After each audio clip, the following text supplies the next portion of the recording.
Welcome to the Artful Rodger YouTube channel. If you've landed here, you more than likely are familiar with me on TikTok, where I do videos as Artful Rodger. I've been archiving lives here for some time, but right now what we're going to do is a series of audio episodes. We've committed to 6, and it's me and Steve here right now. Steve's here in the studio. He'll be with us in just a second. But I want to invite you guys that are joining here to please click like and subscribe. Subscribe to the Artful Rodger channel here on YouTube. Let me know you're there. There is no charge for that. It simply allows me to continue to build content here on this platform, and I will remain on TikTok. So with all of that covered, let's go ahead and talk about today. Because this is episode 1 of Artful Rodger and Steve, what we thought would be a good idea is we would just kind of let you guys get to know who we are and what we're all about. And we're not going to do any deep dives and dig into things, but, we'll just talk about some stuff. I think you know a lot about me already, so we're going to kind of put me over here to the side. And we're going, I know, that did hurt. That was painful. Yeah, I know. But we're going to talk a little bit about Steve. Steve, in a nutshell, without a lot of verbosity, which he's prone to, we would like for him to tell us maybe a little bit about himself, and let's just see where he starts. I'm curious. I was born in... No, that's probably going back way too far. Yeah, but if that's where you want to start, your birth, is that an important time in your life? Do you see that as a great accomplishment? I do think being born in the Northeast, I was born in Vermont and raised in upstate New York, is an important part of who I am, how I ended up being the person I am. Just like where you lived as a child, influenced you, so... Look how quickly he turned that right back to me. He's going to try to say, "Oh, look, and you, and where you're from." No, we're going to stay with you. So, what? Tell me this. I'm hearing it's very general, so it's up there in the sky. So let's get a little more specific. What kind of person did you? What do you mean? What kind of person is that? That's born in? What is significant about being in Vermont and growing up in the capital district of New York State, Albany? What makes you different? Well, Vermont, especially when I was a kid, was very rural, and there were a lot of dairy farms. There was a lot of farming. And my grandparents had a small farm. It was a hobby farm. It wasn't, at least when I was a kid, it wasn't a working farm. It was, for hobbies. They had cows? They had a cow. They had pigs for a while. They had vegetable garden. Chickens. That was about it. You know what? I think they did have chickens. I'm pretty sure they had chickens for a while. Yeah. But that influenced me because, we lived in the big city of Albany. Rumor has it in their family, by the way, because we just were in Vermont. We were in Delaware in September visiting one of his father's sisters who grew up with his family, I think, on this particular farm, correct? Yeah. She did, yeah. So we were visiting her, so they were swapping stories about different things. So... yeah. I'm waiting on you. Well, stories of fly paper. Some of the stories are not so tasty. Well, across the street from my grandparents' farm, there were a lot of cows. So the neighbors had a lot of cows and also horses. So there was a lot of animal dung, and therefore a lot of flies. What a polite way to say it. So there are a lot of flies. So the stories I've heard, there were fly paper hanging down from the ceiling, yes. Yellowed and dried and crusted with flies. Yes. How that if a fly landed on the kitchen counter, they just smacked it with a fly swatter, completely gutted that fly flat out on the counter, and no one wiped it up. Am I right about that? There were at least a handful of fly swatters around the house. Fast forward to his grandmother spilling the gravy on that kitchen counter, and then Steve watching her with her hand. Was she scraping it with her hand into the bowl? With a spoon off the counter, off the edge, and back into the bowl for everyone to enjoy. Right. And where a fly had just been swatted. I don't think that I'm going to be there. No. Not there. That's not where I would eat. No. It's not my kind of place. At that age, by the time I was that age, I noticed those things and didn't like eating there. Yeah. So that's kind of, so that's made you into a certain kind of person. So, here's the thing with Steve. We've known each other since 2002. We met in November 6th. Steve likes to remember that date. 2002. We met one another in Long Beach, California, in the Los Angeles metro area. That's where it all started, at a piano bar. That's where we began. Called Paradise. Yeah. My background, just briefly, at the time, I'll tell you where I was. I was a recovering Mormon that had been married for 13 years prior to that and had 4 small children. So that had just ended around the time that Steve and I crossed paths. So he comes with his background of upstate New York, and I'm coming at it from this person who grew up in the South, the southern part of the United States, and then was a Mormon, which was in Utah, all this kind of mixed up stuff. And then that's how we kind of landed with each other. Although, we met in Southern California, and where there weren't a lot of, I didn't know a lot of California natives. I knew a lot of transplants in Southern California, and you and I were both transplants. So, like where I came from, Albany was pretty provincial. Mm-hmm. So really going to California and living in Long Beach, I met a lot of people from a lot of different places. So, it was novel, but it was also kind of par for the course there. Yeah, I think what's interesting about Steve being there is, even though he was born in Vermont and grew up in what we would call probably a C-level city or a metro area, Albany is probably with sea levels, not A or B. It's probably a C, wouldn't you say? Yeah. But, in claiming this provincial, Steve was incredibly much more worldly than me when I came along because of my sequestered world of Mormonism. I was kind of in that world within a world. I think that's what they used to say, be of the world, be in the world, not of the world. And right. So that's kind of how I was living. But Steve was this person, you had it by that point, of course, you were in your 30s, but you had a degree, you had you had your undergrad in English and a minor in history. Right. Plus you had studied world religions, I think, or something like that. Yeah, I had always been a person to study a lot. I read constantly. I like to learn. But, I think as far as, your background, though, you not only was there the religious component, you were involved in a family. You had a family unit, not long before we met. Yeah. And all family units are sort of in their own bubble, and so, yeah. And you're very focused on the kids and the relationship. Yeah, the kids were all little then. Yeah, they were all just little kids. So, I was single, so I had a lot of time to kind of pursue personal interests. But I think there's people in the world though that have kids and they have a family bubble, but they still are well read and still have some understanding of the world itself. I think I was very, very limited in my understanding, and I think that was one of the things about Steve that was, probably mostly attractive, was the fact that he had this knowledge and experience. He could speak to things that I didn't know about. He used words I didn't use. He had illusions. He had illusions, but he had allusions that were, I had to look up sometimes. I had to learn it. Now, by now, 20-something years in, his entire lexicon has become rote in my mind, and his, the canon that he likes to refer to, The other thing about Steve, I'll tell you when I met him, I love to bring this up because he's going to love this.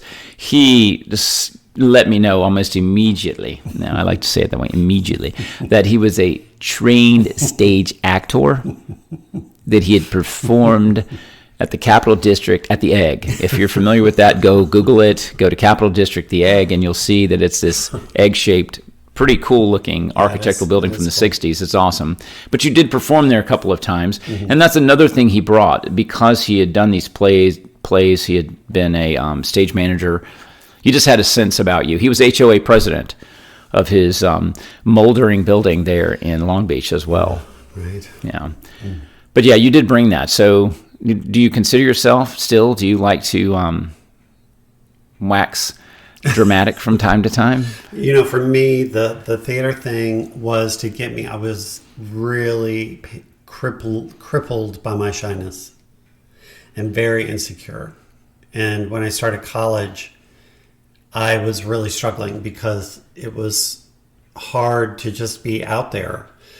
I had sort of stayed, low.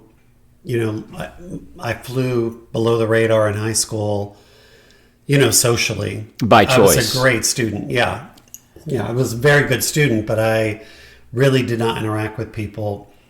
And so when college started, I was trying to deal with the same thing, and it just wasn't working. So I actually went to a school counselor, and he said, well, why don't you join a club? And he said, maybe theater, drama club.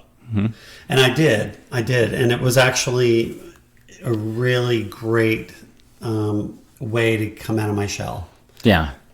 And that's been helpful to me too. I say that because indirectly from Steve through his experience. But, when I met him, I was still, having been in a whole different kind of life, if you will. I was, there's so much of this stuff, Steve, I just don't want to dig into, because there's so many, as we're doing this over the surface, I see all these deep holes that I could drop into. and there's, I just don't want to drop in all of them. But what I was doing, long story short, I was in corporate sales, so I was doing account selling at a corporate level and doing it really well. But that's one of the things. I was gregarious. I considered myself an extrovert. There were all of these things about me. But what I realized, and this is another rabbit hole, here we go. What I have realized is that I really am an introvert. And when Steve met me, I was in this fake state. My whole entire life, really, up until I met you, was a facade.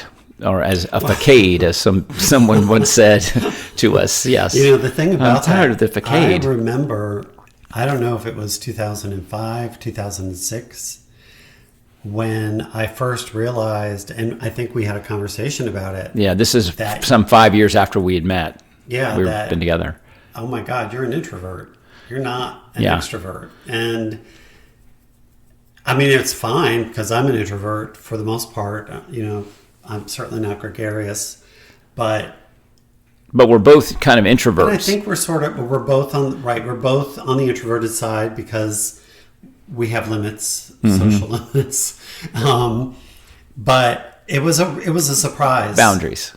Well, I mean, boundaries for sure. But but really, if you think what the definition is, that you have to recover. Yeah. You have alone time. You being around people is very draining and that type of thing. Sure. It certainly is. So we just had to adjust. I think the thing about you meet someone and you think, well, opposites attract, but really, it wasn't him being an extrovert that was, thank goodness, the thing that we based our relationship on. Because that's true. Because relationships are evolving and changing. A person is not the same at, 61 as they were when they were 36. You know what I mean? Right. You are going to evolve and change, and you're right. I mean, if that had been a deal where you said I have to be with someone who's extroverted, it would have been a real kick to have 5 years later to find out the person's an introvert. But Steve was part of me discovering that I had this introversion, that I didn't really do it, and I didn't like it, the extroversion, and had been doing it simply because I needed to make money. I needed to get out there and be seen, and I was one of those people that people wanted to see. What do you think, though? Because here we are, we're talking. This is going to be out for people to hear.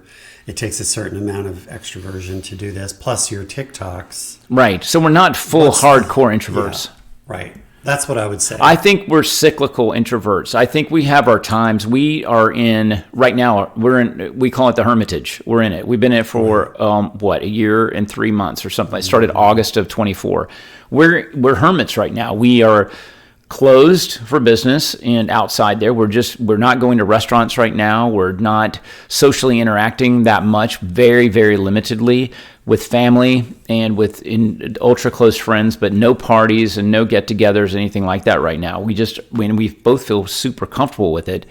I think it's a time that we're really trying to get to know ourselves more, and that's really part of why we're doing this audio track right now, right, is because we're going to put this out on YouTube.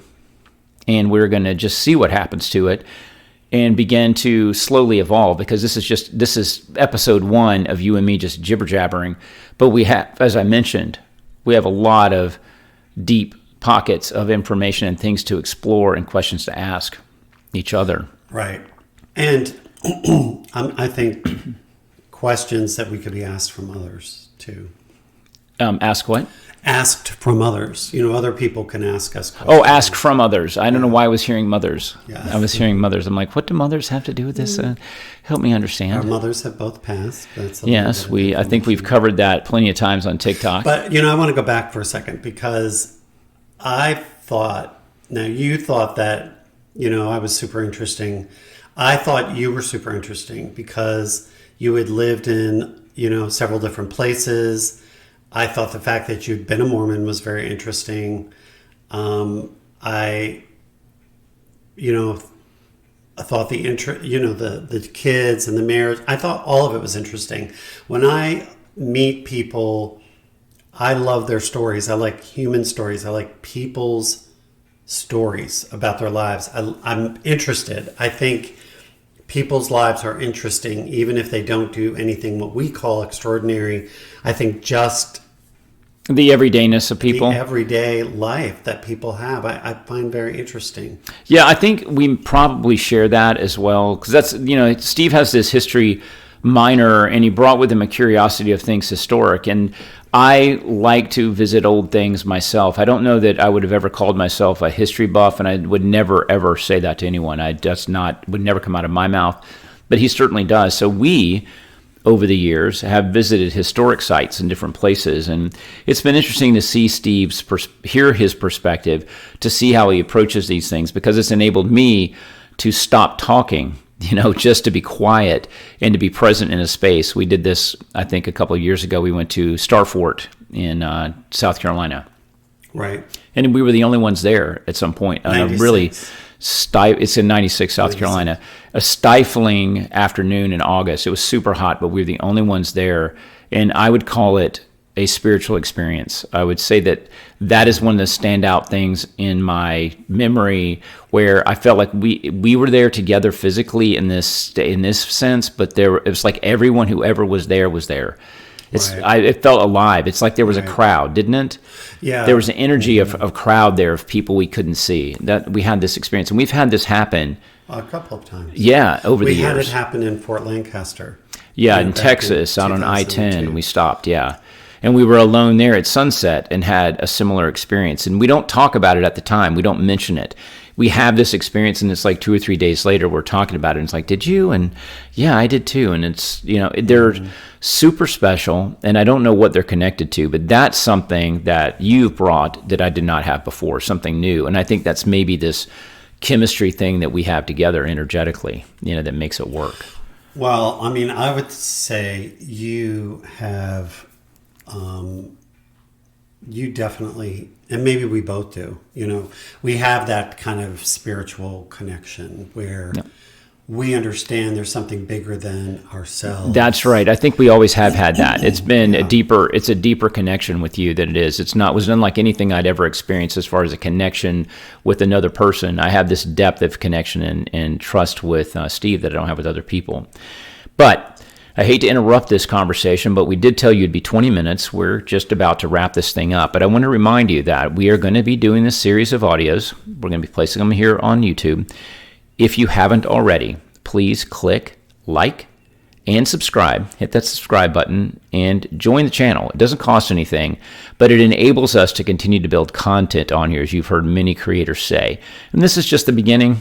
There may never be anything but 6 episodes of this, but at least we tried. We did it because people have been asking, who are you, Rodger, beyond the TikTok, facade, as we once heard, and who is Steve.